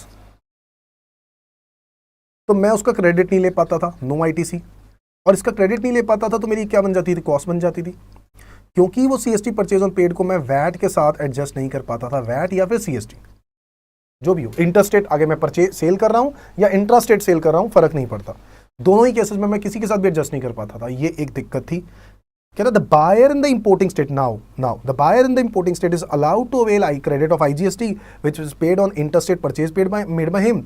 दस unlike the earlier scenario where the credit chain used to break, पहले बीच में ब्रेक हो जाती थी। क्यों ब्रेक हो जाती थी? पहले सीएसटी था, सीएसटी का मतलब मान लो इंट्रा स्टेट सेल किया, फिर इंट्रा स्टेट के बाद इंटर स्टेट हुआ, फिर इसके बाद इंट्रा हो गया। क्या बोल रहा हूं मैं? ये देखो मेरे कहने का मतलब है, अगर मैं आज का और पहले का कंपेयर करूं, इंट्रा, इंटर और फिर इंट्रा, मान लेते हैं 1,00,000 रुपए की आइटम है, पहले की बात करता हूं, वैट का रेट है 10%, तो कितना हो गया? 10,000, वैल्यू कितनी हो गई? 110। ठीक है, ये जो मान लो वाई ने खरीदा था, वाई ने बेच दिया जेड को, जो इंटरस्टेट बेचा, ये दिल्ली का है और ये यूपी का है, इसको बेच दिया। अब इसको बेचने के बाद जेड खरीद रहा है, तो जेड तो क्रेडिट ले लेगा, आईटीसी ले लेगा। ठीक है, सॉरी, इंटरस्टेट सेल हुआ है ना, तो इंटरस्टेट सेल हुआ तो क्रेडिट नहीं ले सकता है ना। तो हम बात करते हैं अब दिल्ली से यूपी जाने की। यूपी में जब गया तो ये जब दिल्ली वाला यूपी को जब बेचेगा तो 1,10,000 रुपए के ऊपर प्रॉफिट ऐड करेगा। तो वाई ने 10,000 रुपए दे दिए, मान लो एक्स ने वाई को बेचा था, ये दिल्ली का था ये भी, ठीक है, और एक्स भी दिल्ली का था, वाई भी दिल्ली का था, एक्स ने वाई को बेचा था 1,00,000 रुपए प्लस वैट लगा के। ठीक है, अब वाई के लिए कॉस्ट कितनी होगी? कि वाई तो आईटीसी ले लेगा ना 10,000 का, चलो वाई आईटीसी ले लेगा 10,000 का, क्योंकि वाई के लिए परचेज है। तो वाई को कितने का पड़ा? 1,00,000 प्लस उसने अपना मार्जिन ऐड किया, मान लो 50,000, फिर वो 1,50,000 रुपये का आगे इसके ऊपर क्या लगा देगा? सीएसटी, क्योंकि इंटरस्टेट सेल कर रहा है। मान लो सीएसटी का रेट भी 10% है, तो कितना हो गया? 15। हाँ, ये देखो, अब इसके बाद जेड, इसका क्रेडिट तो ले नहीं पा रहा, इसका क्रेडिट नहीं ले पा रहा, तो इसके लिए कॉस्ट कितनी होगी? 165 ही होगी। अब इसके लिए कॉस्ट 165 होगी, तो आगे प्राइस पे 50,000 रुपये का मान लो मार्जिन ऐड कर देता है, तो 2,15,000 होता है। जिसके बाद वो इंटर के बाद वो वापस मान लो जेड जो है वो इंट्रा बेच रहा है, यानी जेड बेच रहा है ए को, जो यूपी का ही है। हाँ, तो अगर ऐसा होगा तो 2,15,000 रुपये के ऊपर हम लगाएंगे वैट, मान लो 10%, तो 21,500। हाँ, अब आप ध्यान से देखो कितना हो गया ये? 2, 3, 6, 500। मैं आपको दोनों सिचुएशंस में फ़र्क दिखा रहा हूँ, ये देखो, आपको यहाँ तक समझ में आया? ठीक है, ये तो हो गया पुराना वाला। अब नया वाला देख लेते हैं। एक्स ने वाई को बेचा, वाई ने जेड को बेचा, जेड ने ए को बेचा। अब नया वाला देखते हैं। नए वाले के हिसाब से अगर देखें तो 1,00,000 रुपये पर उसने जीएसटी लगा दिया होगा, मान लो 10%, सेम ही लगा के चलते हैं, 10,000, टोटल 1,10,000। वाई ने खरीद लिया तो वाई ने आईटीसी ले लिया 10,000 का। हाँ, वाई के लिए कॉस्ट पड़ गई कितने की? 1,00,000 रुपीज़ की, प्लस मार्जिन ऐड करेगा 50,000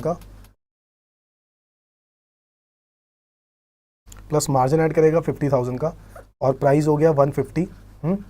फिर इसके बाद फिर से जीएसटी लगा दिया, मान लो 10% यानी 15,000, तो 165। अब बच्चों आपको पता है कि ये क्रेडिट इसके साथ सेट ऑफ हो जाएगा, ये बंदा फिर से क्रेडिट ले लेगा, 15,000 का क्या ले लेगा? आईटीसी ले लेगा। तो इसको कॉस्ट कितने की पड़ी? 150 की पड़ी। ठीक है, प्लस फिर से मार्जिन ऐड करेंगे 50,000 पे, सेम मार्जिन ऐड कर रहा हूँ जो ऊपर है, कोई फ़र्क नहीं रख रहा हूँ मैं, 2,00,000। और फिर इसके बाद फिर से जीएसटी 10% विच इज़ 20,000। देखना ज़रा, प्राइस देखना ज़रा, बताओ ए को किस में फ़ायदा होगा? इसमें फ़ायदा होगा या इसमें फ़ायदा होगा? 2,20,000 में फ़ायदा होगा। मेरी बात समझ रहे हो? ऐसा क्यों था? ऐसा इसलिए था क्योंकि सीएसटी का क्रेडिट नहीं मिलता था, जो उसकी कॉस्ट बन जाती थी। किसकी कॉस्ट बन जाती थी? जो भी बायर था। समझ रहे हो? और अब आईजीएसटी है बच्चों, आईजीएसटी का भी क्रेडिट मिल जाता है ना। IGST credit can be set of with IGST, CGST, SGST and UTGST. याद आ रहा है? CGST credit can be set off with CGST and IGST. SGST credit can be set off with SGST and IGST. UTGST credit can be set off with UTGST and IGST. But IGST credit can be set off with IGST, CGST, SGST and UTGST. याद आ रहा है बच्चों? तो इस reason से मैं बताता हूं, ये जो पॉइंट लिखा है ना, इसका एक लॉजिक है। सीमलेस फ्लो ऑफ क्रेडिट्स है, बीच में रुकावट ही नहीं है, कोई रुकावट नहीं है, until and unless there is an unregistered dealer in between. अगर ये बीच में अनरजिस्टर्ड डीलर हुआ ना, तो उसके लिए तो कॉस्ट बन जाएगी, नहीं बन जाएगी। इसी रीजन से वहां पर प्रॉब्लम्स आ सकती हैं, वहां डिस्प्यूट्स आ सकते हैं। तो since GST is a destination based tax, अच्छा ये बात पढ़ ली थी हमने, the buyer in the importing state is allowed to avail ITC, thus unlike the earlier scenario where the credit gain used to break in case of interstate sales on account of non-vatable CST, under GST regime there is a seamless flow of credit flow in case of interstate supplies too.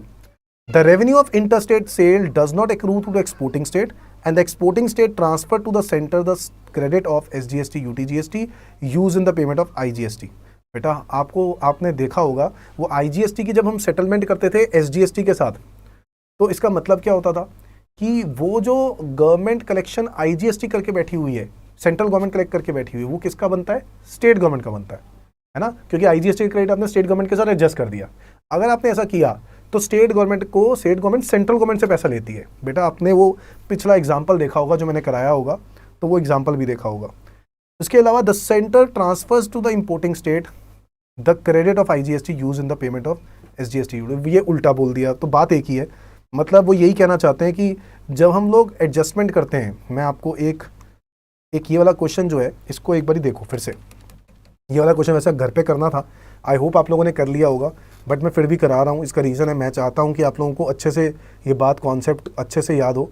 Mister A, mister B, अच्छा मैं format में नहीं करा रहा हूँ, मैं एक सिर्फ आपको समझाने के लिए करा रहा हूँ। यहाँ पर मान लेते हैं मिस्टर ए मिस्टर बी को जो बेच रहा है वो दिल्ली का बेच रहा है, ठीक है, इंट्रा स्टेट सेल है बच्चों ये, और प्राइस दिया हुआ है 10,000 प्लस CGST और SGST लगा दिया जाएगा।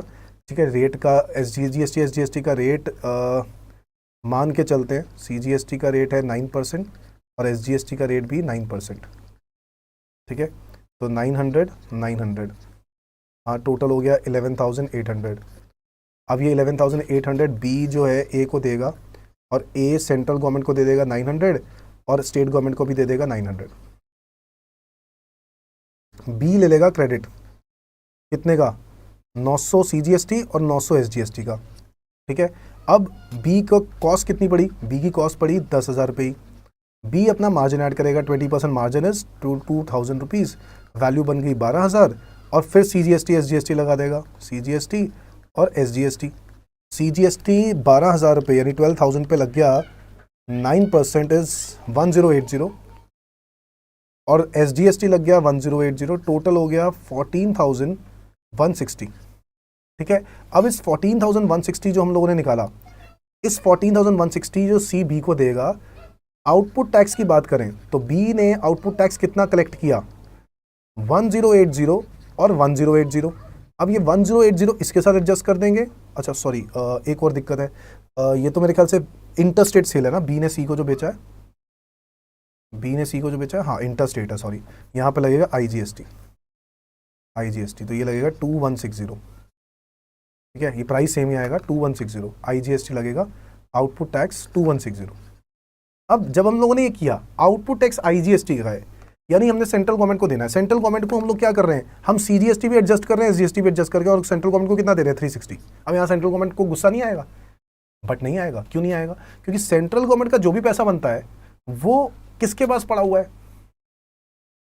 देखो 900 रुपये तो पहले से ही सेंट्रल गवर्नमेंट के पास पड़े हुए हैं अपने, हाँ सेंट्रल गवर्नमेंट के पास पड़े हैं, और 900 रुपये स्टेट गवर्नमेंट के पास पड़े, यानी वो 900 रुपये दिल्ली गवर्नमेंट के पास पड़े, दिल्ली गवर्नमेंट से ले लिया जाएगा और सेंट्रल गवर्नमेंट अपने पास रख लेगी।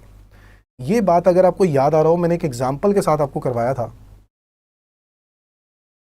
ये मैं रेवेन्यू डिस्ट्रीब्यूशन भी करा देता हूँ आपको, एक मिनट, ये देखो।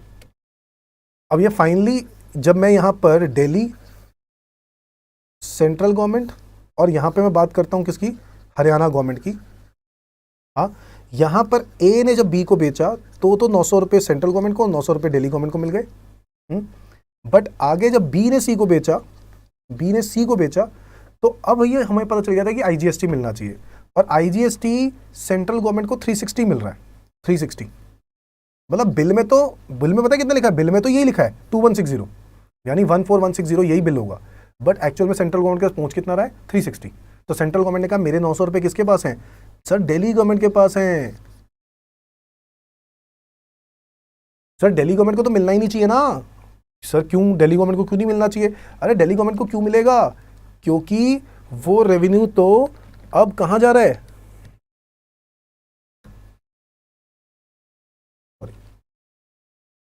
वो रेवेन्यू तो किसको जाना चाहिए, हरियाणा को जाना चाहिए दिल्ली गवर्नमेंट की जगह। समझ में आ रही है बात। तो इसीलिए दिल्ली गवर्नमेंट को तो 900 रुपये नहीं मिलेंगे, क्योंकि अब वो स्टेट तो चेंज हो चुका है और GST is a destination based tax. तो इसलिए यहां पर तो हो गया जीरो और यहां पे हो गया 2160 रुपये। बताओ हो गया ना क्लियर। अब आगे क्या हुआ, बी ने सी को बेचा, सी ने कंज्यूमर को बेच दिया। अब जब सी ने कंज्यूमर को बेचा तो सी ने तो आईटीसी ले लिया किसका, आईजीएसटी का। आईजीएसटी कितना दिया था, 2160। भाई सी को नहीं पता बी ने कितना दिया है, सी ने 2160 रुपये दिए, बी ने भी 2160 देने थे, बट बी ने 2160 में से अपने 900 रुपये काट लिए। ऐसे ही सी कहता कि मैं तो क्रेडिट ले लूंगा, और सी ने क्रेडिट ले लिया तो प्राइस उसको कितने का पड़ा, 12,000 का। अब वो आगे अपना मार्जिन ऐड करेगा 20%, विच इज 2400, टोटल हो गया 14,400। फिर इसके बाद फिर से क्या लगा, CGST, और फिर से क्या लगा, SGST, क्योंकि ये वाला इंट्रा स्टेट सेल है। ध्यान से देखो, 14,400 का 9% जब मैंने कैलकुलेट किया आया 1296 और 1296, और टोटल हो गया 14,400 plus 1296 plus 1296 is equal to 16,992, है ना।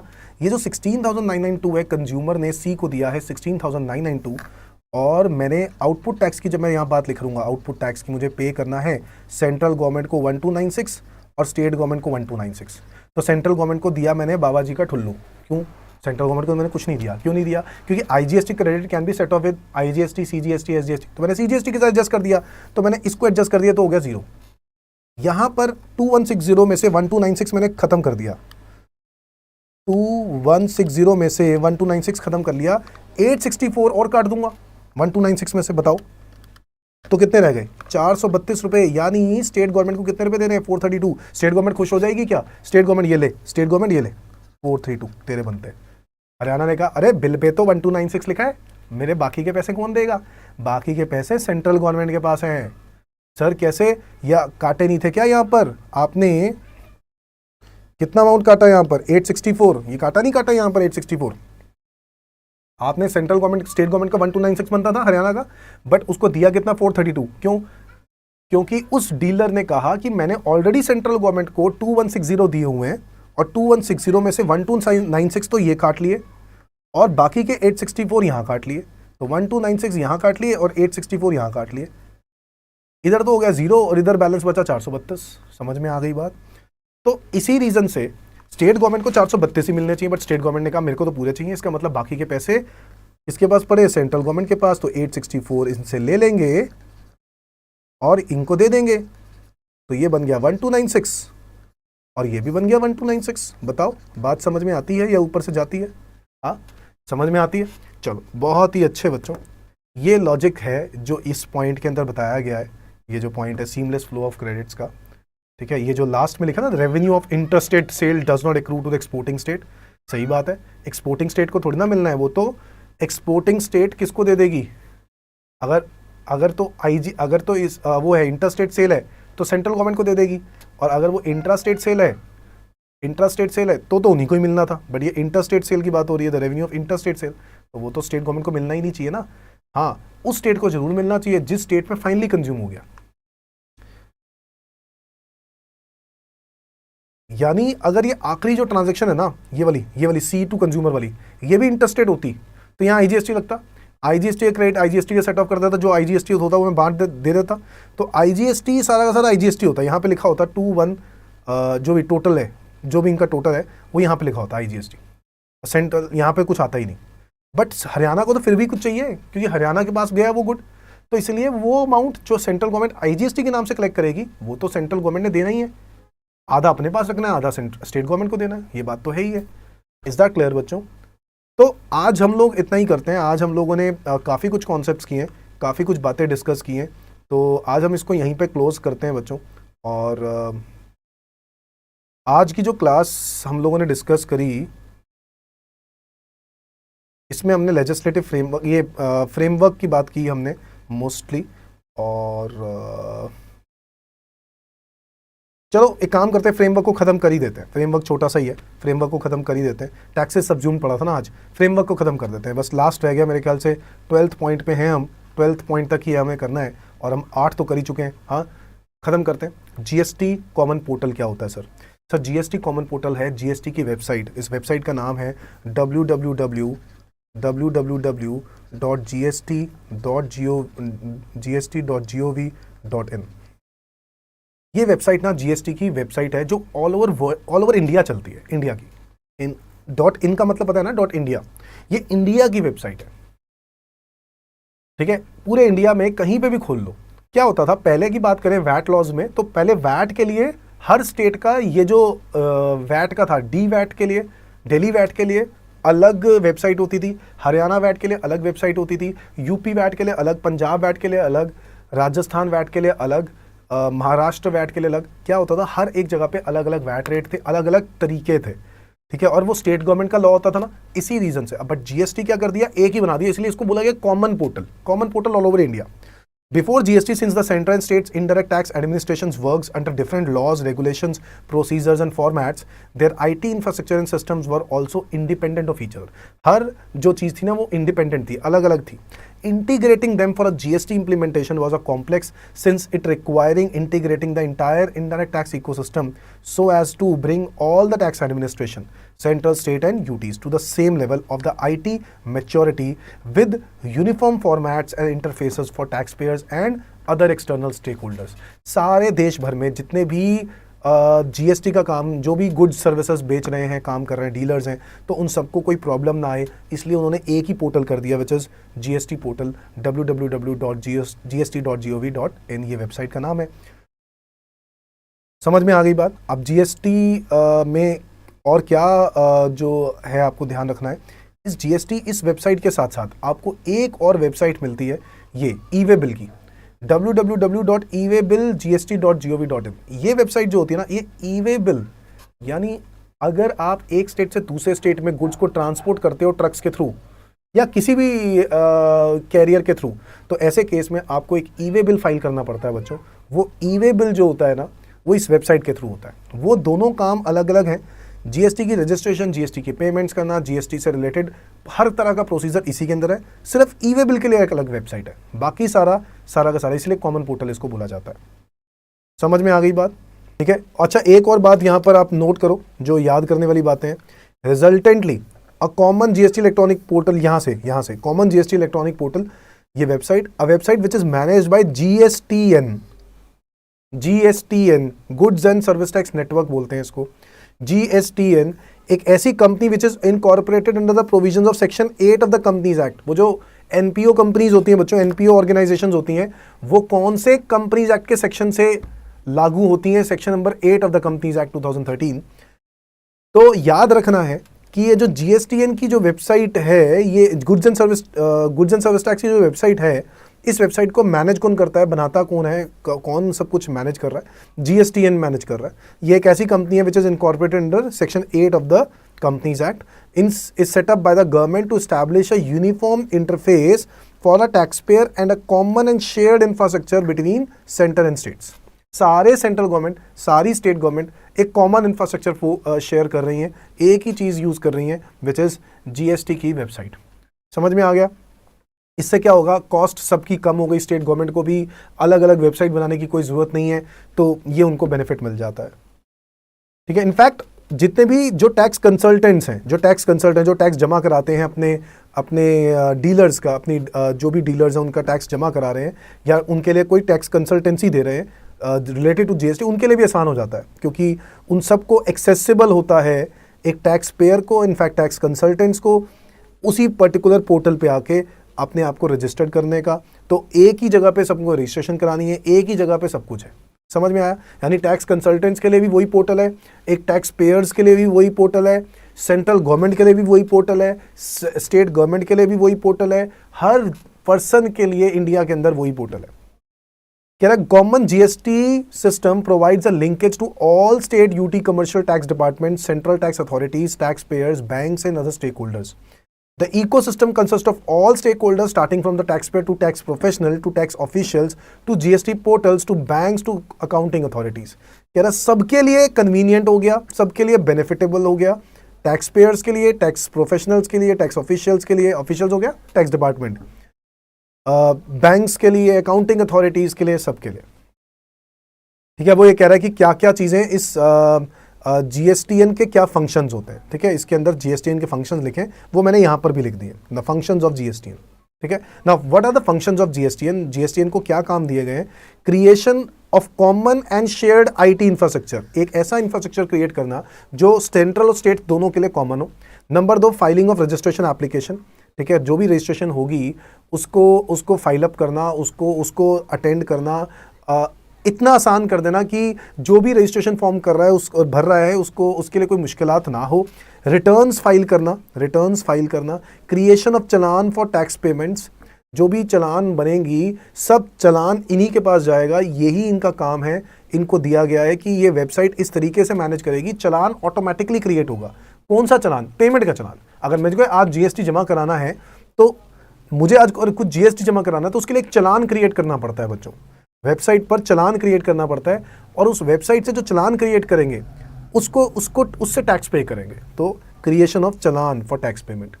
Settlement of IGST payment, IGST की पेमेंट को कैसे सेटल करना है, क्योंकि आईजीएसटी की पेमेंट को सेंट्रल गवर्नमेंट को देना है और स्टेट गवर्नमेंट को देना है। स्टेट गवर्नमेंट में कौन सी स्टेट को देना है? ढेर सारी स्टेट्स हैं, कौन सी स्टेट को देना है?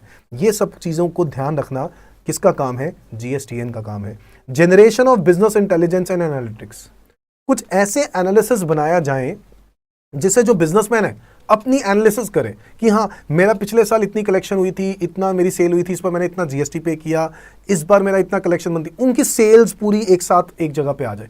तो कुछ ऐसा सॉफ्टवेयर डेवलप करना इस जीएसटीएन का काम है। जीएसटीएन कौन है बच्चों? Goods and service tax network, section 8 of the companies act में रजिस्टर्ड हुई वो कंपनी, गवर्नमेंट की वो कंपनी जो कंपनी ऐसे फंक्शंस कर रही है, शेयर्ड इंफ्रास्ट्रक्चर बनाती है सेंट्रल एंड स्टेट के लिए, रजिस्ट्रेशन एप्लीकेशन को फिलअप करती है, फाइलिंग करती है, रिटर्न्स भरने के लिए हेल्प करती है, ऐसा वेबसाइट बनाने का उनका कोशिश है, चलान क्रिएट करने के लिए हेल्प मिलता है, सेटलमेंट ऑफ आईजीएसटी के जो पेमेंट्स आई हैं उनको सेंट्रल और स्टेट कितना कितना किसको देना है, ये बात को ध्यान रखने का इस जीएसटीएन का काम होगा। और बिजनेस को जनरेट करना, बिजनेस इंटेलिजेंस और एनालिटिक्स को जनरेट करना कि कैसे कौन सी कितनी सेल्स हुई हैं पूरे साल भर में, कितनी क्या क्या सेल्स हैं, क्या क्या गुड्स खरीदे गए हैं, वो सब बातें इसमें बताई जाती हैं। ठीक है जी। फंक्शंस ऑफ जीएसटीएन समझ में आता है बच्चों? तो ये हो गया functions of GSTN. Next is GSP and ASP. Now what is GSP and ASP? GSP का मतलब है जीएसटी सुविधा प्रोवाइडर्स, फुल फॉर्म याद रखना है बच्चों। और एएसपी है एप्लीकेशन सर्विस प्रोवाइडर्स। दो वर्ड्स हैं, जीएसपीज, एएसपीज। जीएसपी इज जीएसटी सुविधा providers, ASP is application service providers. GSTN has selected a certain ITs and financial technology companies to be called GST Suvidha providers. Actual में GSTN वेबसाइट को manage कर रहा है। कौन सी website को? www.gst.gov.in। इस वेबसाइट को मैनेज करने के लिए अकेला GSTN कुछ नहीं कर सकता। इसके हेल्प के लिए कुछ कंपनीज को इन्होंने हायर किया, जिन कंपनीज को इन्होंने GST सुविधा प्रोवाइडर्स बोला, GSP बोला, जैसे कि TCS, जैसे कि HCL। कुछ ऐसी टेक्नोलॉजी कंपनीज को उन्होंने हायर किया कि वो लोग हेल्प करें GST के पर्पस के लिए। GST सुविधा प्रोवाइडर्स बोलते हैं इनको। GSTN has selected certain ITs and financial technology companies to be called GST Suvidha providers. GSPs यानी GST Suvidha providers develop application to be used by tax payers for interacting with GSTN। वो कह रहा है कोई ऐसी एप्लीकेशन तैयार करो जिससे आप वेबसाइट तक पहुंच सकते हो, इंटरैक्ट कर सकते हो goods and service tax network, यानी ये जो नेटवर्क जो कंपनी है GSTN जो है उनके साथ इंटरैक्ट कर सकते हो। कह रहा they facilitate the tax payers in uploading invoices. वो लोग हेल्प कर रहे हैं टू अपलोड इनवॉइस, कैसे करा जाए, आसान कोई तरीका, रिटर्न्स फाइलिंग करने के लिए। And act as a single stop shop for GST related services. कहता है ये लोग जो GSPs है ना, ये हेल्प कर रहे हैं GSTN को ताकि वो लोग उस वेबसाइट को के थ्रू इनवॉइसेस भी अपलोड कर सकें, रिटर्न्स फाइल कर सकें, और एक सिंगल स्टॉप शॉप बना दी गई for GST, all type of GST related services के लिए उस वेबसाइट को। तो उस वेबसाइट में योगदान सिर्फ GSTN का नहीं है, GSTN अकेला कुछ नहीं कर सकता। उस GSTN को हेल्प देने के लिए बैठा है GSPs। समझ में आया? GST Suvidha providers.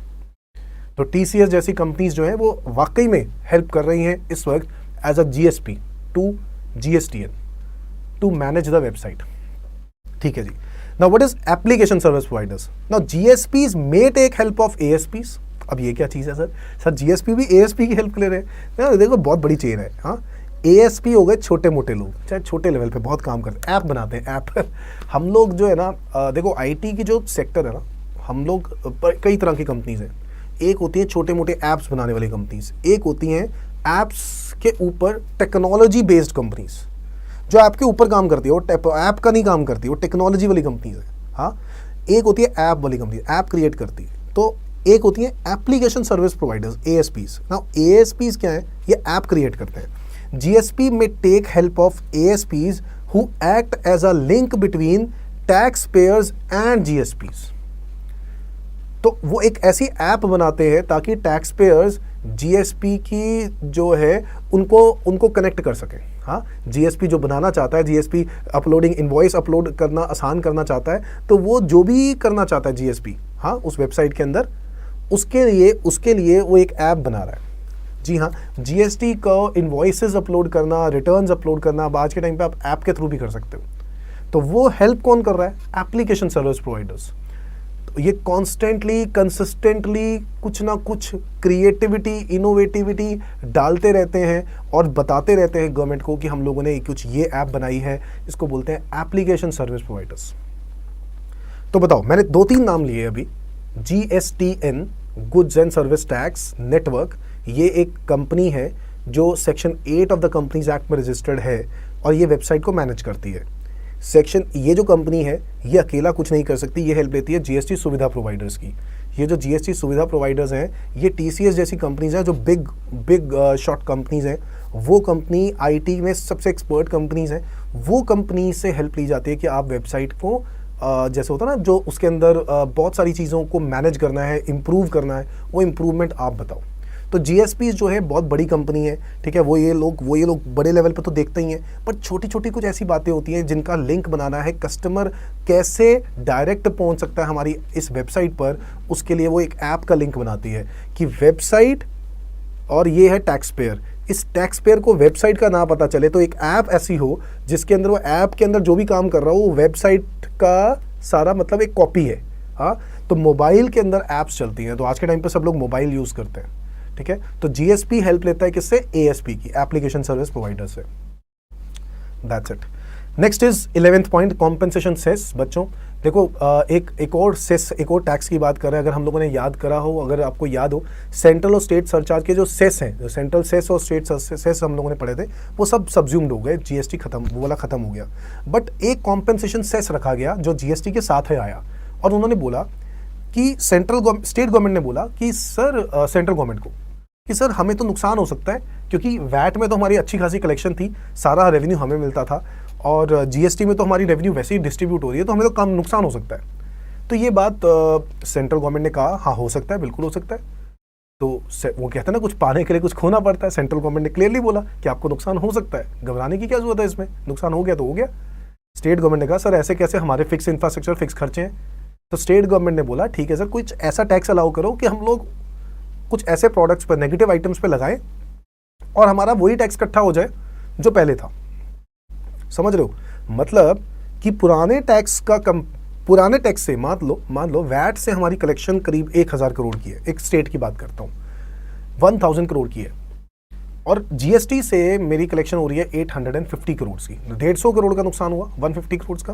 वो जो 150 करोड़ का नुकसान है, उसके लिए ये कुछ नेगेटिव आइटम्स पर कॉम्पेंसेशन सेस चार्ज करेंगे स्टेट गवर्नमेंट्स। देखो क्या लिखा है, a GST compensation cess at specified rate has been imposed under goods and service tax compensation to state cess act. ये लोगों 5वां है, ये सेस है, ये टैक्स नहीं है। Act 2017 on the specified luxury items और डीमेरिट गुड्स। लग्जरी आइटम्स पे लगाया जाएगा बच्चों, और डीमेरिट आइटम्स के ऊपर लगाया जाएगा नेगेटिव आइटम्स लाइक पान मसाला, tobacco, aerated waters, motor car होगी लग्जरी, हाँ, etcetera, computed on the value of taxable supply. Compensation cess is leviable on intrastate supplies and interstate supplies with a view to provide for the compensation to the states for the loss of revenue arising on account of implementation of GST। GST आने की वजह से जो उनको नुकसान हो रहा है, लॉस हो रहा है रेवेन्यू का, वो रेवेन्यू उनका एक बराबर वाली पोजीशन पे पहुंच सके, इसलिए लगाया गया कॉम्पेंसेशन सेस। मेरी बात समझ में आती है बच्चों? तो जीएसटी कॉम्पेंसेशन सेस लगाने का मकसद क्या था? तो जो पहले वैट में कलेक्शन होती थी उतनी ही कलेक्शन आज भी हो, यही स्टेट गवर्नमेंट चाहती है, कम से कम उतनी कलेक्शन तो हो ही मिनिमम। तो इसलिए उस लॉस को इकट्ठा करने के लिए, उस लॉस को वापस रिकवर करने के लिए वो कहते हैं कि कुछ नेगेटिव और लग्जरी आइटम्स के ऊपर हम लोग सेस लगा दें, ताकि हमारा जो क्या कहते हैं कलेक्शन है वो बराबर हो जाए। समझ में आती है बात?